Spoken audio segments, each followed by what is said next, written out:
सभी को नमस्कार।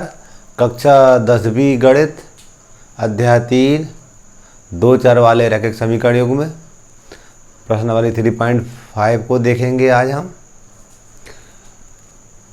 पहला क्वेश्चन का पहला था,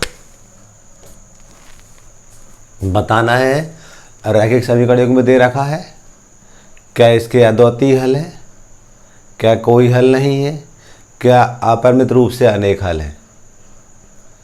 यदि अद्वितीय हल है तो उसे हमें बाज्य गुणनखंड विधि से हल करना है। ठीक है, इस सवाल को करने के लिए हमें कौन कौन सी बातें मालूम होना चाहिए, तब ये आसानी से बनेगा। मैं साइड में बताने जा रहा था।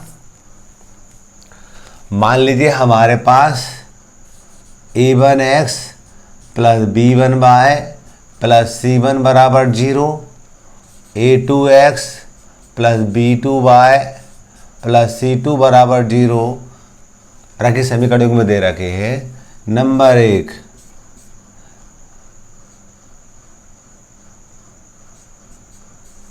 समीकरण उपरोक्त समीकरण युग्म के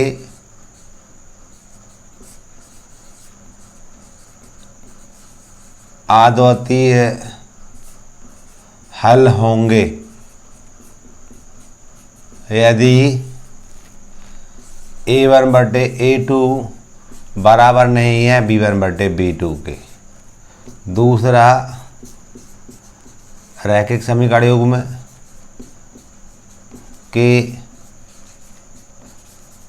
कोई हल नहीं होंगे यदि a1/a2 बराबर b1/b2 बराबर नहीं c1/c2। तीसरा, समीकरण युग्म के अपरिमित रूप से अनेक हल होंगे यदि a1/a2 बराबर b1/b2 बराबर c1/c2। हम बात करते हैं 4 नंबर। हमारा जो सूत्र होता है, मैं x/1 कहूँगा और b/c/a/b कहूँगा। इसका फुल फॉर्म जैसे अपन सवाल करेंगे तब ऐसे हम जो बाज्य गुणनखंड विधि होती है उसको याद रख लेते। x/1 b/c/a/b फुल फॉर्म क्या होता है मैं सवाल के माध्यम से आपको इसको समझाऊंगा। तो देखिएगा, सबसे पहले हम जो समीकरण दिए उनकी नंबरिंग कर ली। इसको पहला कह दिया, इसको दूसरा कह दिया। स्टैंडर्ड समीकरण से तुलना करते हैं हम, तो हमें e1 का जो मान था x के बाजू में 1 दिया तो 1 होगा। b1 का मान y का गुणांक -3 है और c1 का मान -3 है। a1 क्या होता है, x का जो गुणांक होता है वो a1 होता है, वो कुछ नहीं है तो 1 मानते हैं। b1 y का गुणांक -3, c1 लास्ट वाला विदाउट x y वाला। ऐसे ही समीकरण नंबर 2 से a2 बराबर 3, b2 बराबर -9 और c2 बराबर -2। देखते हैं हम a1/a2 बराबर b1/b2। देखते हैं 1/3 बराबर -3/9। ऋण से ऋण कर जाएंगे, 3 एक 3, 3 3 9 दोनों बराबर का। तीसरे को चेक करते हैं c1/c2। यहाँ पर देखते हैं -3/2। डेफिनेटली ये बराबर नहीं है, तो हम ये बराबर नहीं है। कौन सी शर्त लागू हो रही है, दूसरी वाली। तो हम लिखेंगे समीकरण युग्म के कोई हल नहीं है। अद्वितीय हल होते तो इसको हम चौथे सूत्र के माध्यम से इसको हल करते। इसको यहीं तक करना है हमें।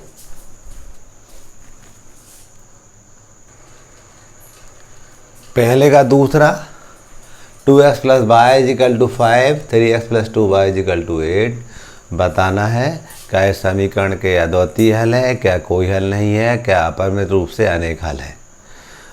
ये करने के लिए सबसे पहले दिए हुए समीकरण को हम मानक रूप में बदलेंगे, फिर ये पहले समीकरण से a1 b1 c1 निकालेंगे, दूसरे से a2 b2 c2 निकालेंगे और ये 3 सूत्रों को लगाएंगे। यदि पहला सूत्र लग जाएगा तो चौथा भी लगाएंगे।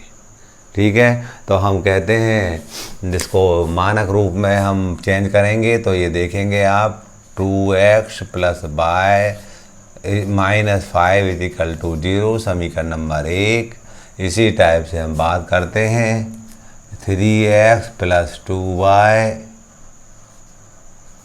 -8 = 0 समीकरण नंबर 2। पहले समीकरण से हम a1 b1 c1 निकालेंगे और दूसरे से a2 b2 c2 निकालेंगे।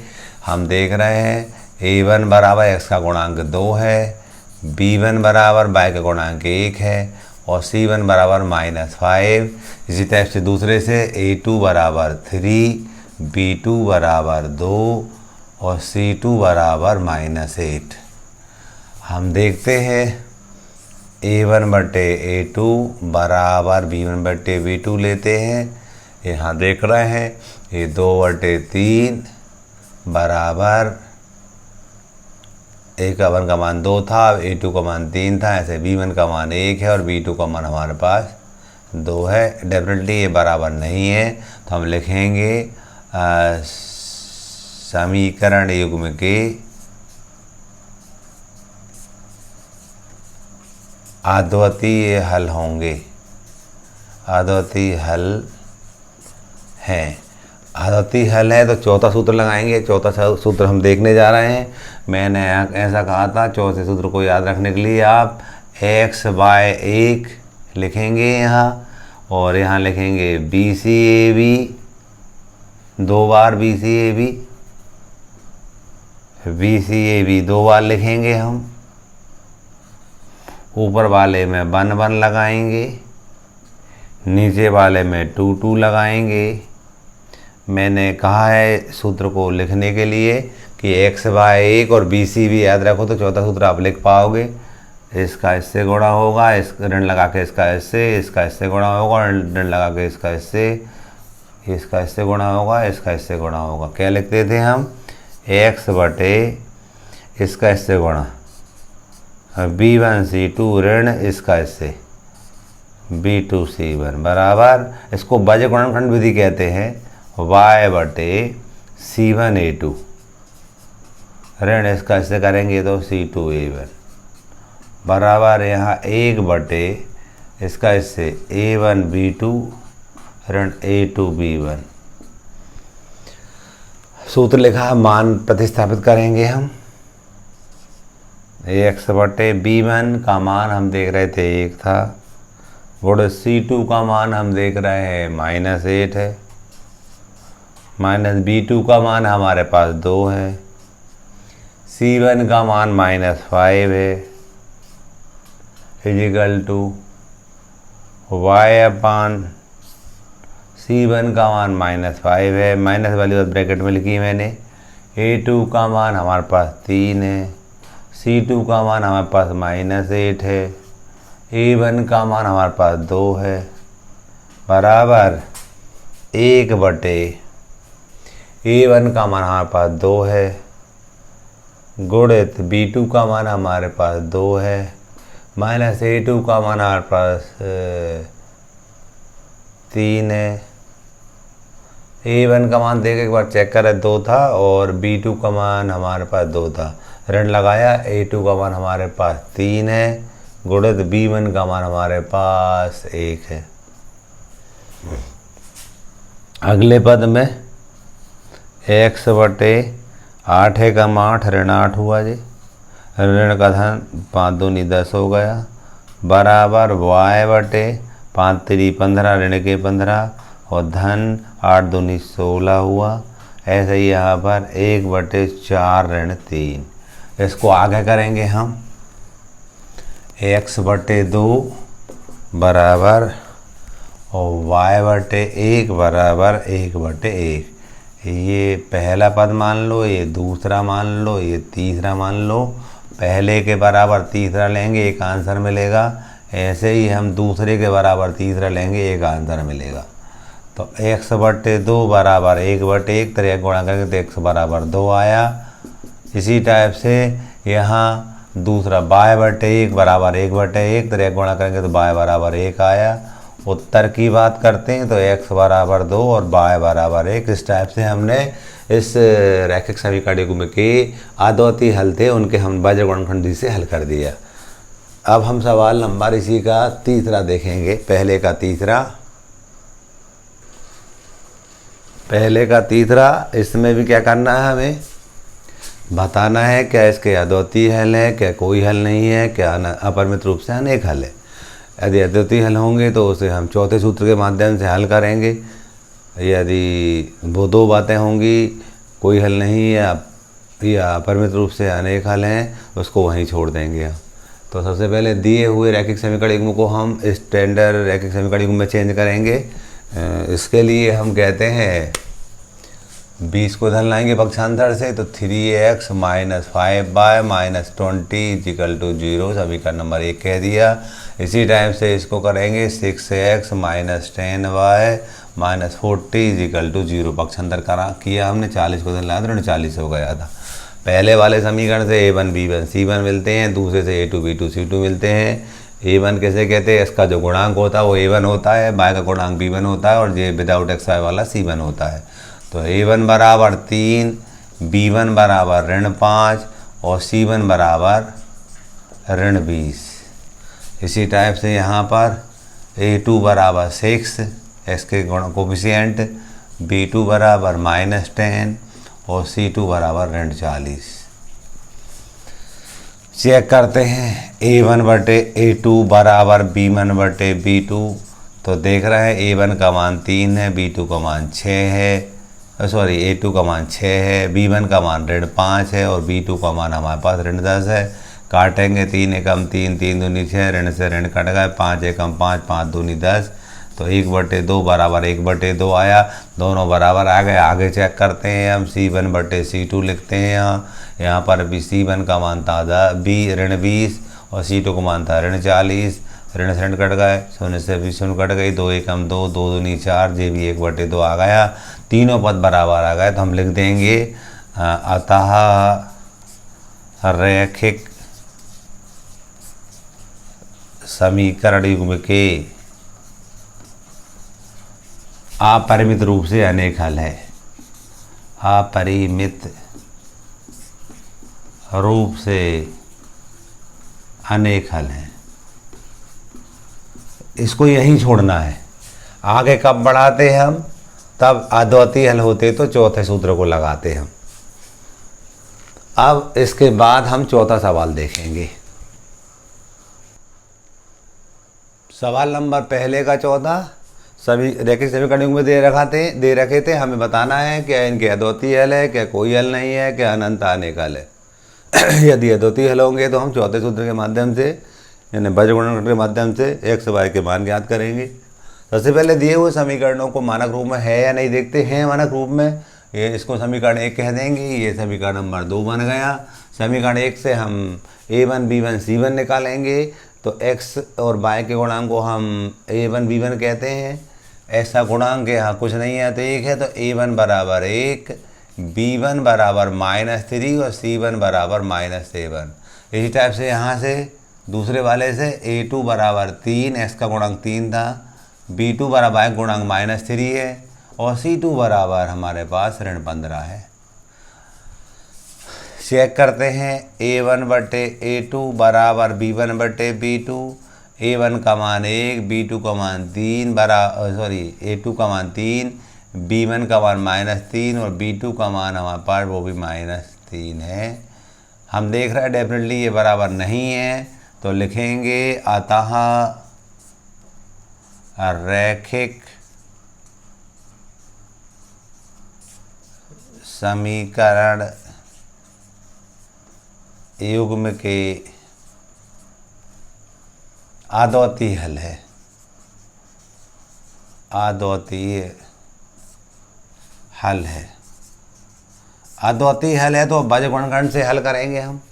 मैंने कहा था कि जब भी हमें सूत्र लगाना होता चौथा वाला तो हम क्या करेंगे, एक्स बाय 1 लिखेंगे और बी सी ए बी 2 बार लिखेंगे, बी सी ए बी 2 बार लिखेंगे। ऊपर वाले में 1 1 लगाएंगे, नीचे वाले में 2 2 लगाएंगे और इस टाइप से हम इनका गुणा करेंगे। कैसे, एक्स बटे B1C2 ऋण B2C1 बराबर वाई बटे C1A2 ऋण C2A1 1 बटे A1B2 ऋण A2B1। ये सूत्र है हमारा। BCAB करके याद रखा हमने, BCAB 2 बार लिखते हैं, ऊपर 1 1 नीचे 2 2 और त्रिया गुणा करते हुए इनको सूत्र बना देते हैं हम। x बटे B1 का मान हम देख रहे हैं हमारे पास -3 है, C2 का मान हम देख रहे हैं -15 है, B2 का मान हमारे पास -3 है और C1 का मान -7 है। y बटे C1 का मान हमारे पास -7 है, A2 का मान हमारे पास 3 है, C2 का मान -15 है, A1 का मान 1 है, 1 बटे A1 का मान 1 है, B2 का मान हमारे पास -3 है, A2 का मान हमारे पास 3 है और B1 का मान हमारे पास -3 है। जहाँ माइनस उसको हमने ब्रैकेट में लिख रखा। x बटे ऋण का धन 15 3 45 ऋण 1 2 3 बार ऋण है, 1 बार ऋण लग जाएगा, विषम बार ऋण 7 3 21 बराबर y बटे 7 3 21 ऋण का 21 और ऋण का धन 15 एकम 15 बराबर 1 बटे ऋण 3 ऋण का धन 3 3 का 9 हो जाएगा। ये 3 एकम 3 ऋण 3 और ऋण का धन 3 3 का 9 हो गया। इसको करेंगे हम x बटे 4, ये 5 में से 1 गए 4 और 4 में 2 गए 2, 24 x बटे 24 बराबर y बटे घटाएंगे तो ऋण 6 बचेंगे और 1 बटे यह 9 में से 3 गए 6। इसको पहला मान रहा है, इसको दूसरा मान रहा है, इसको तीसरा मानेंगे हम। पहला बराबर तीसरा लेंगे, x का मान मिलेगा और दूसरा बराबर तीसरा लेंगे तो बाएं का मान मिलेगा। ये क्या था, x बटे 24 बराबर 1 बटे 6, तो एक गुणा करेंगे हम, x बराबर 24 बटे 6, x बराबर 6 एकम 6 6 को 24, ये 4 आ गया। आगे इसमें दूसरा क्या था, y बटे ऋण 6 बराबर 1 बटे 6, y बराबर ऋण 6 बटे 6, y बराबर ऋण 1। उत्तर की बात करते हैं, x बराबर 4 और y बराबर ऋण 1। ठीक है, इस टाइप से पहले वाले का चौथा सवाल हमारा पूरा हुआ। सवाल नंबर दूसरे का पहला, हमें रैखिक समीकरण युग्म में दे रखे थे। बताना है कि ए और ए तथा बी के किन मानों के लिए इस रैखिक समीकरण युग्म के अपरिमित रूप से अनेक हल होंगे। तो सबसे पहले दिए हुए समीकरणों को हम मानक रूप में बदलेंगे। 2x + 3y 7 बदला -7 = 0, समीकरण नंबर 1 कह दिया। ये भी ऐसे ही करेंगे हम, a - b x + a + by -3a + b - 2, ये समीकरण नंबर 2 कह दिया। पहले समीकरण से a1 b1 c1 लिखेंगे, दूसरे से a2 b2 c2 लिखेंगे और अपरिमित रूप से अनेक हल होंगे उस शर्त को लगाएंगे। लगाने से हमें 2 समीकरण मिलेंगे, उन समीकरणों को हम हल कर करके a और b के मान ज्ञात करेंगे। यहाँ हम देख रहे हैं a1 बराबर 2, B1 बराबर 3 और C1 बराबर -7। इधर A2 बराबर x का गुणांक A माइनस बी है, y का गुणांक B2 कहलाएगा, वो A प्लस बी है, और जो C2 होगा वो माइनस का 3A प्लस B माइनस 2 होगा। रैखिक समीकरण युग्म के अपरिमित रूप से अनेक हल होंगे यदि A1/A2 बराबर B1/B2 बराबर C1/C2। ये सूत्र पढ़ रखा था हमने, तीसरा सूत्र था। इसमें मान रखेंगे हम 2/A माइनस बी बराबर 3/A प्लस बी बराबर -7/-3A धन बी ऋण 2। ऋण से ऋण कट जाएंगे। शुरू वाले दो बराबर लेंगे, एक बात मिलेगी हमें। और ऐसा भी कह सकते हैं इन दोनों से एक बात मिलेगी, और या पहला इसको पहला किया कहा, इसको दूसरा कहा, इसको तीसरा कहा। कई रास्ते यहाँ से करने के, ए बी के मान निकालने के। हम मान लीजिए हम पहले के बराबर दूसरा ले रहे हैं, 1 बराबर 2 लिया हमने, तो 2/A ऋण बी बराबर 3/A धन बी।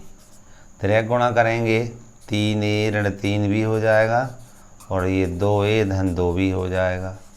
पक्षांतर करेंगे अब हम, 3A ऋण 2A बराबर 2B धन 3B, A बराबर 5B। समीकरण नंबर इसको हमने चौथा कह दिया। अब हम कह रहे हैं दूसरा बराबर तीसरा ले रहे हैं हम, 3/A धन B बराबर 7/3A धन B ऋण 2। इसको करेंगे हम, त्रिक गुणा करेंगे, 7A धन 7B बराबर 9A धन 3B ऋण 6। रीसेट करेंगे, पक्षांतर 7A यहीं पर है, उसको इधर लाया तो ऋण 9A हो गया। 7B यहीं पर है, इसको इधर लाया तो ऋण 3B हो गया, बराबर ऋण 6 है।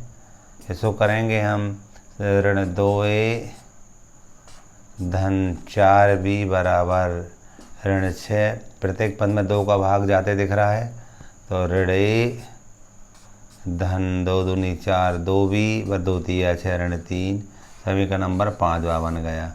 हमने यहाँ 2 का भाग दिया, प्रत्येक पद में 2 का भाग देने पर आगे क्या करेंगे, हम प्रतिस्थापन विधि लगाने जा रहे हैं। A बराबर 5B यहाँ रख दे रहे हैं हम, तो लिख रहे हैं यहाँ